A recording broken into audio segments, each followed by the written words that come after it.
It's so easy for men to look like this. Lift weights a few days a week and the testosterone takes over. Literally just pick up heavy things and put them down. But most of them can't even do that. Confused and disappointed face. He's built like a brick house. So for Thor, the goal was size, bigger. Chris put on 20, 25 pounds of muscle in about 6 months. But I have to get bigger, and so it became about eating a lot and training a lot, and they kept saying, yeah, just get as big as you can, big as you can.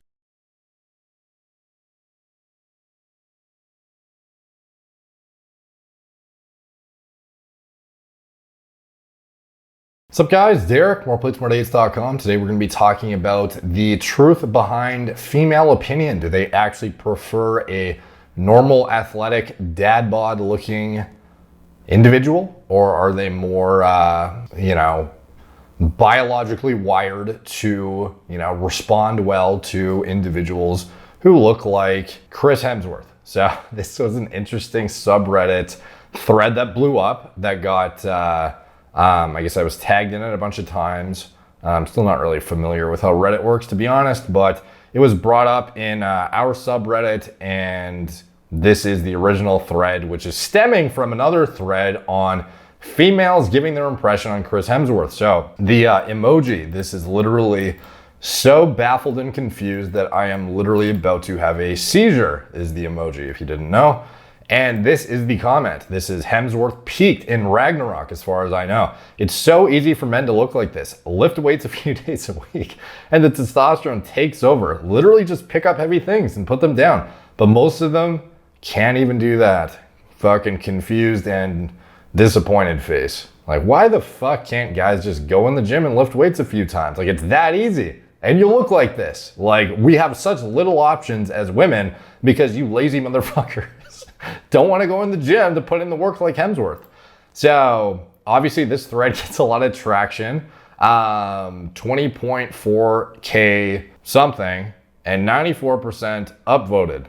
And it has the, handshake award, or what is this? Helpful award, thank you stranger, and the silver award, as we know, a quite monumental achievement right there.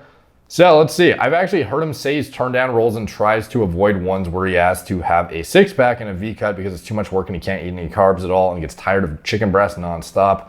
But all he has to do is lift heavy things and put them down, all right? Like, this thread is the thread that is responding to this, but we found the original thread. It took a bit of digging, but we did indeed find it. But this is the general response by men in the confidently incorrect subreddit to this thread. Let's see. They also need to constantly be on top of training and fail to mention all the performance enhancing drugs they require to sustain that. You forgot the daily bowl of Tren. Just eat massive amounts of chicken and brown rice. That's what they all say. They're all full of shit. The human body physically can't recover from these workout cycles without PEDs. It's impossible. You will overtrain and lose your gains. And a lot of these Hollywood guys get cosmetic surgery. It's also massively unhealthy to have near zero body fat. The image isn't that though. It's probably somewhere in the 6 to 8% range with dehydration, or maybe a little higher if he has the right genes, blah, blah, blah. So at the end of the day, this image of him peaked. This is in a movie where he is literally at peak circumstances in terms of preparation. He has water depleted himself. He has a pump from fucking backstage. He literally probably just curled, push-upped, did some shoulder presses, did some fucking rows, whatever it was, did some crunches, literally immediately before doing this scene. Like, this is not even indicative of Hemsworth. Like, this is fucking Hemsworth at his maxed out, roided out, pinnacle physique with a pump, with water depletion, with everything in unison, hitting the quintessential fucking the pinnacle of his physique, essentially. So for this person to say it's so easy for men to look like this, it's kind of hilarious, because the complete disconnect with what goes into building what is otherwise perceived as the ideal male physique. There's like a big disparity between, okay, the female physique, the ideal one. Yes, I understand that there is, unrealistic body image things in, Victoria's Secret and this and that, and it kind of encourages, malnourishing yourself and doing excessive amounts of cardio and whatnot. That is definitely, an issue, and it, hurts some girls' confidence and can otherwise be a bad to make it seem like the mainstream narrative that is the most attractive thing. I understand.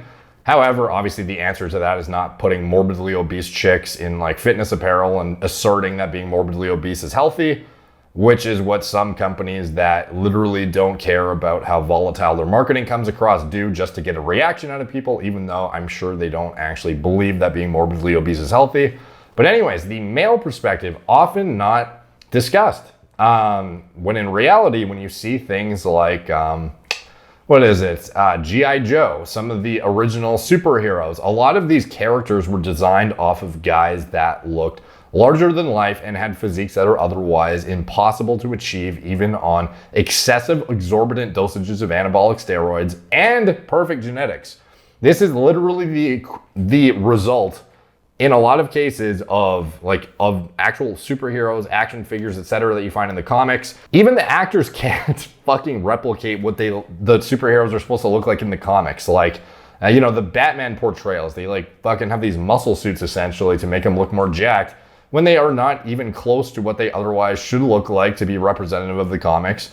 The only actor that has really come that close, in my opinion, maybe Aquaman, I guess. Momoa did pretty good, maybe. But Thor, Chris Hemsworth, and his portrayal of Thor, he has a pretty fucking, spot on physique for what he's doing. Maybe Cavill in his peak, like Superman role physique, not as much recently, but like they all have great physiques, don't get me wrong. I'm just saying, like, the pinnacle of male physique is unachievable even for the hyper elite genetic outlier, actors that play them and literally are tasked with only looking like the action figure or the superhero or whatever for like a year. It's like, here, you have like 8 to 12 months to look like the superhero, and all we're gonna literally like feed you. You have the most elaborate, training setup ever. You have personal trainers at your beck and call. You have copious amounts of steroids that are pharmaceutical grade, and they still can't get ultimately to what is otherwise represented in the comics. Now again,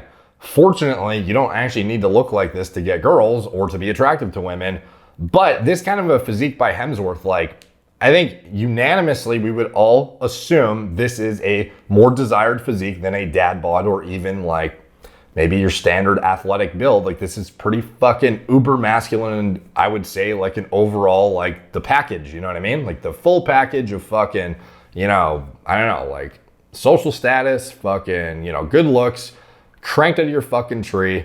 A lot of girls are not going to argue with the fact that this is like a great fucking physique, of course. And I think a lot of women who would otherwise prefer a dad bod or average male physique would just be saying that to not feel so dramatically inferior to their counterpart who walks around looking like this, which is fine because he's not going to walk around like this because it's physically fucking impossible to maintain this conditioning year round without copious amounts of steroids, excessive energy expenditure, a fucking like super adherent strict diet model. So at the end of the day, what does it take to go into this physique?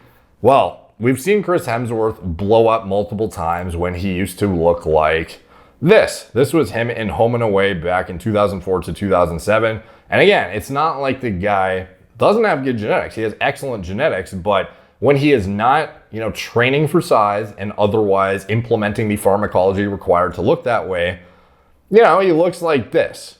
And that's fine. Like, this is, a decent physique by any account. But there's a reason why he looks like this in the more recent movies in his late 30s, despite in his pinnacle, peak testosterone producing years, looking like this. So anyways, here he is in a perfect getaway in 2009, packed on some size for sure. And I would say this was the end of his natty stints, probably. This was Cabin in the Woods 2011.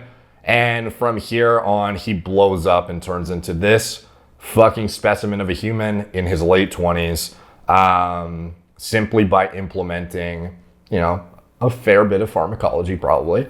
And then, a copious amount of food, diet, adherence to training, etc., sleep, blah, blah, blah. And this is the statistics, the before and afters, and the time frame that went into it, believe it or not. Quick side tangent to bring you a note from one of our sponsors. This is AG1 by Athletic Greens. This is my insurance policy, essentially. So if you guys are like me, you probably have been pretty good and diligent about hitting your macros before. You know, you hit your protein needs, you hit your calorie allotment for the day. However, hitting your greens is another task entirely on a consistent basis. A lot of people, me included, are guilty of not exactly doing that. So for me, this is a product that is broad spectrum in its applications. It has 71 vitamins, minerals, whole food source, superfoods, probiotics, and adaptogens in one convenient daily serving. Special blend of ingredients helps your body's nutritional needs, supports gut health, immunity, energy, recovery, focus, and aging. So that's their, spiel of exactly what is featured in the product. Why do I use it specifically? Well, in its ingredient profile, it has an array of different things. As mentioned, these are kind of the subsections, and I'll highlight the one that is most important to me. So obviously the greens component, this is overarchingly, like it features a lot of different sub benefits. However, the fact that it backfills my greens requirements gives me peace of mind at the end of the day. So it has vitamins and minerals, crucial for a well-functioning nervous system and a fundamental building block of a strong immune system. Most of us know that. Dairy-free probiotics to support gut health, enhance nutrient absorption, and strengthen your immune system. Prebiotics are special types of fiber that feed those probiotics so they can multiply and establish an ongoing presence in your digestive system. In addition, adaptogens and antioxidants. Adaptogens are a class of herbs that respond to influences like stress, can aid in supporting better sleep quality and lowering everyday physical and mental fatigue. Our neural support formula can benefit cognition, memory, and the nervous system. So again, that kind of stuff, for me, I just get better peace of mind when I use it, just knowing that my requirements have been backfilled and getting some of that antioxidant and adaptogenic, if that is a adjective to describe the, benefits or the actions of adaptogens. Ultimately, it is something that I value, having that kind of knowing I have my needs filled when I have not done it via my diet. So again, ultimately, this is a supplement for me too. So I do take it every day, but this is something that you can otherwise get through your dietary intervention. So for me, I'm pretty limited on time. Preparation of food is very tough for me in my current scenario.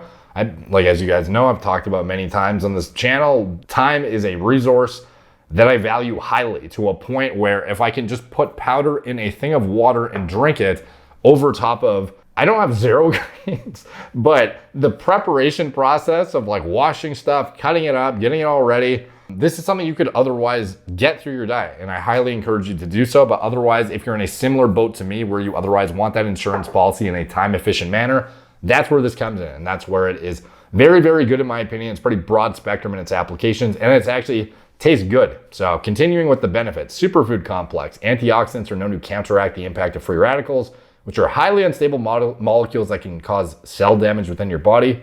In addition, digestive enzymes and mushroom complex, and they've added ingredients with naturally occurring enzymes to bolster the digestive process and enhance nutrient assimilation. And it contains immune supporting mushrooms. I am a proponent of some of the mushrooms out there that are otherwise good for cognitive support and whatnot.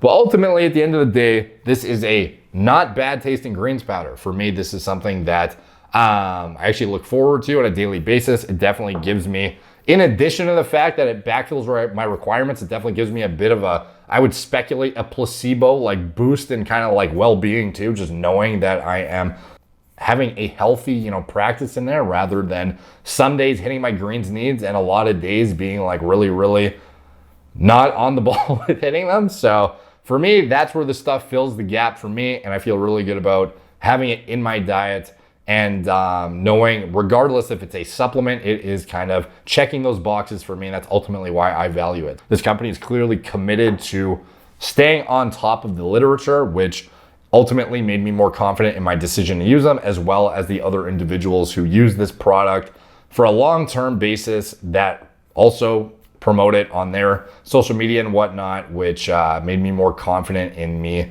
adding it into my protocol. Like ultimately, I defer out to individuals who I respect too when it comes to areas that I am trying to further educate myself on. And if other individuals value it enough to have included it in their diet plans for years and years, and they're people who I look up to and respect and would take their opinions at face value and just, as gold, then I'm on board. I would definitely Recommend it if you are otherwise in the same kind of scenario as me. If you already have your greens and antioxidant requirements met, you know, good. But if this is something you otherwise want that insurance policy, that's where this fills in for me.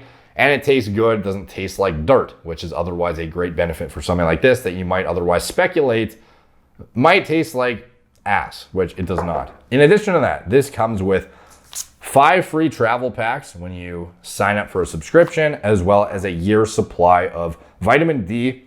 And they actually just say to talk about the vitamin D, but the K2 complex in it, definitely notable to discuss because this does feature MK4 and MK7, both the formats of K2, again, that you want a company to feature in any sort of vitamin complex where you know they are actually staying on top of the literature. If you check it out and you have, you know, similar needs to me, I would recommend checking out with the link in the description below, and also helps support me, obviously. So it's much appreciated when you guys do that. Helps build the channel and give back to companies that stick their neck out for me and otherwise believe in what I'm doing. So you can check them out, and the offer is through the link. It is athleticgreens.com/moreplates, more days. The link is in the description below.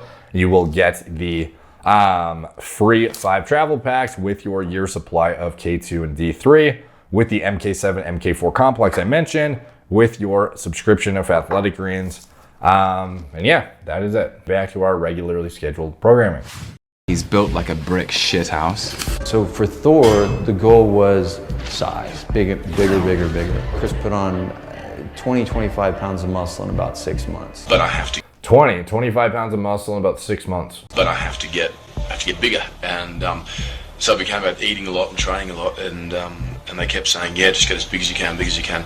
So you can hear the overall process that goes into that. You know, his life revolves around training, eating, get as big as you can, 20 to 25 pounds of lean mass in a matter of 6 months. That is not a natural thing. And he ends up looking like this in the movie, completely unrecognizable from him in his earlier 20s. So, is this physique something you can just get by fucking lifting things up and putting them down? And furthermore, as you go through his career, you notice he fluctuates quite wildly. This is him in Black Hat 2015, looking like a shell of his Thor former self.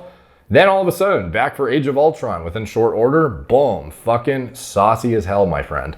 Moving forward, smaller again in Meet Kevin in this Ghostbusters movie. Then all of a sudden, Ragnarok, looking like a fucking sauce meat and a half once again. And then more recently, he ends up blowing up for whatever the new Thor is. I forget what it's called, but you know, he is even more cranked than he's ever been, presumably. Like if you go look at some of the new Hemsworth footage, the guy has perhaps surpassed his best physique of all time. Like this was him giving a nice little push to a giant tire, which my editor strategically replaced with something else, which looks pretty fucking flawless if you ask me.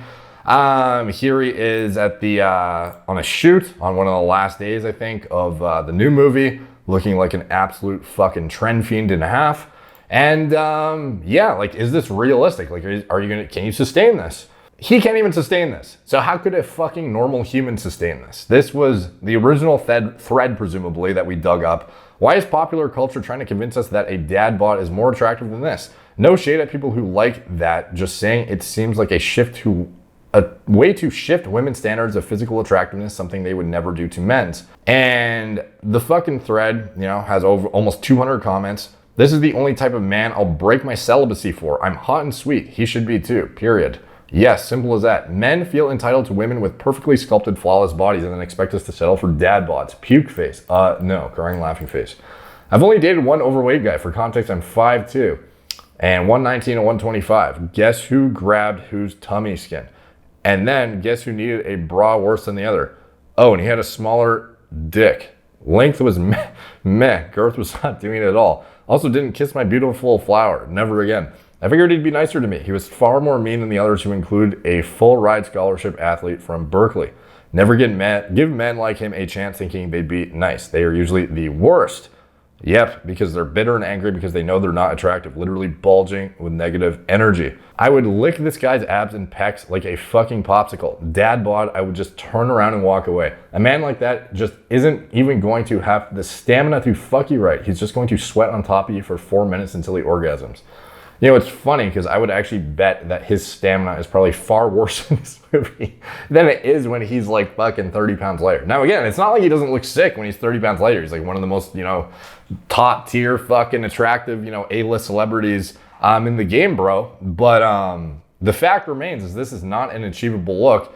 And to assert that this is some sort of like, you know, example of the pinnacle, you know, it frames a sort of perspective that makes men feel like they need to sauce their fucking faces off to get even a fraction of this. Because at the end of the day, Hemsworth, to achieve this, did not take the sawzall lightly. The guy did a, you know, fair bit of super physiological pharmacology for sure. And for the average guy who does not have Hemsworth genetics to get to even a morsel of this physique, a fucking semblance of it, you can imagine in their head, they gotta be, you know, cranking the fucking grams up to a point that their heart will probably not surpass the age of 40 years old. That is a very realistic reality, unfortunately, when people are convinced that this is what they have to do. Now, again, there's nothing wrong with that if you're biologically wired to, you know, think this is the best thing. But at the end of the day, you have to understand what goes into this too when you're saying this sort of thing and putting a perspective like it's so easy. It's so easy for men to look like this. Lift weights a few days a week. The testosterone just takes over, bro. Like, no one fucking looks like this. Even the top genetic fucking outliers that are absolute specimens and a half do not look like this. Unfortunately, I wish it were that easy. Another thread. I know most men can't help being facially hideous at times, but it is a waste of testosterone when they're fat or skinny fat and can't even groom themselves. You know, I tend to agree. You know, individuals who are shrouding their facial features by having excessively high body fat percentages, it's baffling the difference it can make. I've done numerous videos in the past on the difference of facial features before and after, you know, losing weight. And a lot of individuals that I think become so insecure with themselves that they get plastic surgery, like I've actually seen a lot of, you know, like self-improvement space guys, you know, consider highly getting certain, you know, plastic surgery, cosmetic interventions that I think are otherwise unnecessarily entirely if they just got in shape.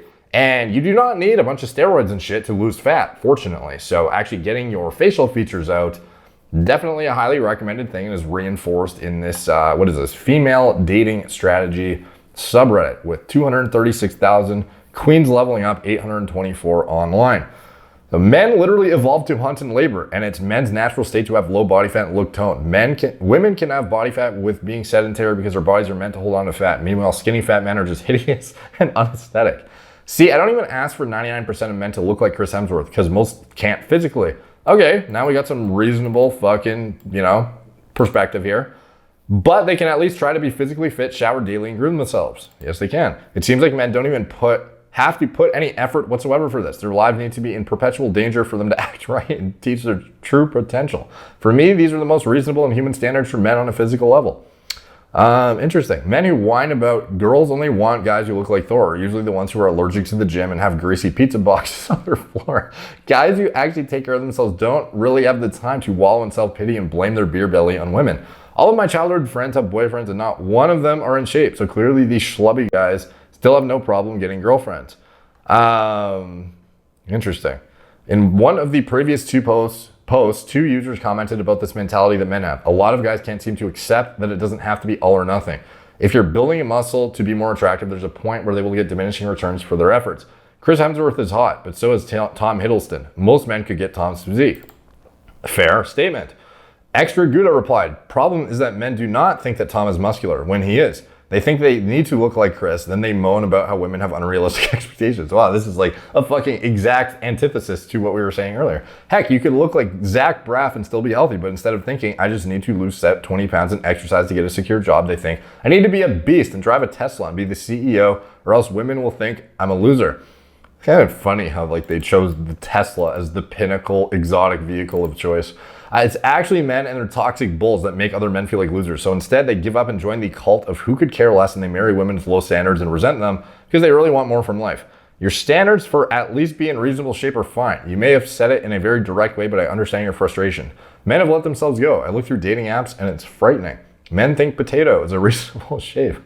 Yeah, so, you know, is it physically impossible to have, you know, like six-pack abs or maintain a fit physique? Like at the end of the day, as long as you maintain an athletic looking physique, even if it's natural and it I would, recommend the majority of people should be natural for sure, because you otherwise do not need to look like this. And the main point of the video was mainly going to be shitting on the stance of this, because I guess there are women who actually do think like this and don't understand why men don't look like that, because it's so easy. Fortunately, there are people that are actually cognizant of the fact that this is physically fucking impossible through limitations on our physiology.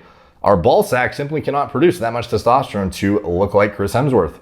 And even when you do, you'll probably end up going fucking bald in the process. The unfortunate paradox of being a male.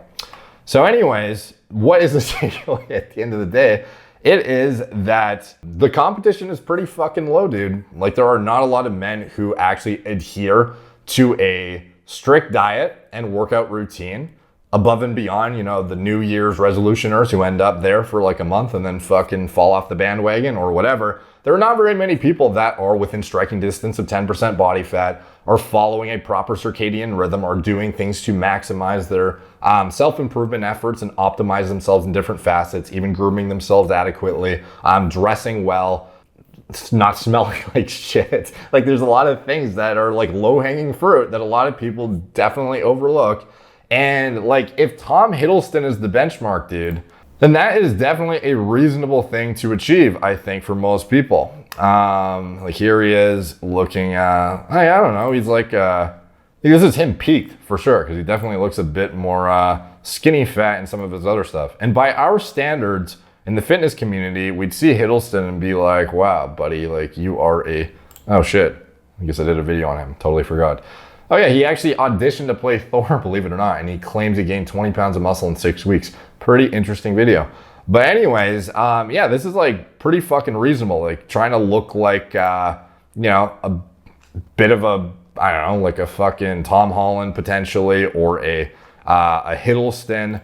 I think it's totally reasonable. And if girls consider this muscular, like, the fruit is hanging low, my friends. It is not that hard to look athletic and in shape. And again, the main point being is that this low body fat, his facial features are all out and in full force. He is not dealing with a double chin or dealing with, a lot of the problematic issues that men he would otherwise be competing with if he wasn't a fucking top tier actor would be tasked with, circumventing. Like, they have to deal with having a face that is essentially a fucking, I don't know, like a goddamn bowling ball. And here he is with the chiseled jawline, with the, athletic apparel, and looking lean and mean, and is in good shape. So yeah, like, the physique needed to attract women, fortunately, is achievable naturally, is the main takeaway from this. And it's unfortunate that some people are perpetuating this kind of shit, and hopefully they are the minority, because this was an alarming comment. And I don't know, presumably this was upvoted many times, and it became pretty popular because it spawned the, subsections of many other threads that were designed around it. And just female perspective in general is like clearly different in some aspects. And there are more, at the end of the day, it's not like you're competing with this fucking guy anyway. So just do your best, and you will be a top 1% guy simply by getting as close to 10% body fat as you can without causing hormonal decline, and working out consistently, progressive overload, lifting weights, eating an optimized diet that is micronutrient rich. Use Chronometer, plug your diet in, see where you are missing out on key vitamins and minerals, and don't just factor it in based on your standard RDAs of a 140-pound fucking, tiny person. Use a actual metric of assessment for if your micronutrient intake is rich enough to support the endogenous testosterone production and other physiologic functions that you need to be a top tier man, or whatever it is you want to fucking call, like an elite specimen of a human, a top 1% guy, whatever it is. And, follow lifestyle patterns that are conducive to being in a, emotionally stable, being an emotionally stable person who has, cognitive flexibility and is otherwise able to tolerate stress, and is, an aspiring, like, ambitious fucking individual who is attractive to the opposite sex. It's honestly a lot of low-hanging fruit that goes overlooked, following circadian rhythm, having good sleep patterns, good lifestyle, good diet, adherence to this for long periods of time, and you're gonna have it much better than a lot of other dudes. Of course, everyone has their genetic limitations, but you gotta do what you can to maximize what you're working with. So that's the end of the video. Let me know what you guys think in the comments down below. All the comments help the algorithm. They're much appreciated. It's kind of funny because I didn't even know that there were subreddits that had this kind of shit. Like this is like a PUA forum essentially, but for women. Female dating strategy. Quite interesting. Didn't know a community existed around this kind of stuff. So anyways, if you guys liked the video, please like, subscribe, check out my blog, moreplates.com, follow me on Instagram, @moreplates.dates, Facebook, Snapchat, Twitter, TikTok, Apple Podcasts. If you want to support the channel, you can check out anything I'm associated with in the video description below. My preventative medicine and hormone replacement therapy platform where we connect you with high quality medical providers who represent the same quality of information I try to put on my channel, staying up to date with the most cutting edge literature based on actual accurate assays, biomarkers that are the greatest representation of your cardiovascular health, lipid parameters, metabolic health, etc. We are one of the only platforms I'm aware of that is consistently auditing what we are doing and consistently improving in all aspects to provide the highest quality medical care from a preventative medicine standpoint, as well as having a self-service lab section of the website where you can build your own panels at a cost-efficient price point using the actual biomarkers I recommend, as well as the obscure ones that are otherwise not available through a lot of these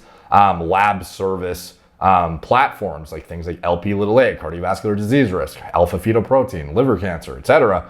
TMAO, cardiovascular disease risk, actually getting accurate insulin sensitivity metrics, getting your lipid parameters checked, not just a basic HDL, LDL, triglycerides, total cholesterol, getting your hormones assessed using high sensitivity testing, liquid chromatography with tandem mass spectrometry for your total T, equilibrium dialysis for your free, sensitive assay estradiol, not getting skewed immunoassays. Like this is all stuff that I've audited myself, and all of the medical professionals and patient care coordinators at our company consistently continue educating ourselves to represent the highest quality information. And if you need high quality medical oversight or just basic lab work, I'd recommend checking it out. Link in the description below. As well, Gorilla Mind nootropic formulas, Gorilla Mode pre-workout formulas I designed myself from scratch, my recommended diet model for gaining muscle and sports performance while being mindful of micronutrient intake and gut health is definitely a big go-to for individuals who are, resonating with the content in this video. Getting your micronutrients in while concurrently having an optimal diet model for sports performance and muscle growth. Like this is the diet I would recommend that is newbie friendly, a 101 guide for getting your shit in order and getting things on the right track. It makes it pretty idiot proof, and there are a lot of example diets in it with differing calorie allotments, so you can literally just cut and paste one of the diet models and know that you're dialed in from the start, which is quite nice. So it's a nice little ebook that explains all the science and literature supporting these statements and the model design, and then it actually has sample diets you can literally follow yourself, turnkey, ready to go. As well, the clothing company that sponsors me, anything else I'm associated with, very much appreciated when you guys use my stuff that I either own or am affiliated with, and all the support's much appreciated. Thank you guys for watching. Talk to you soon.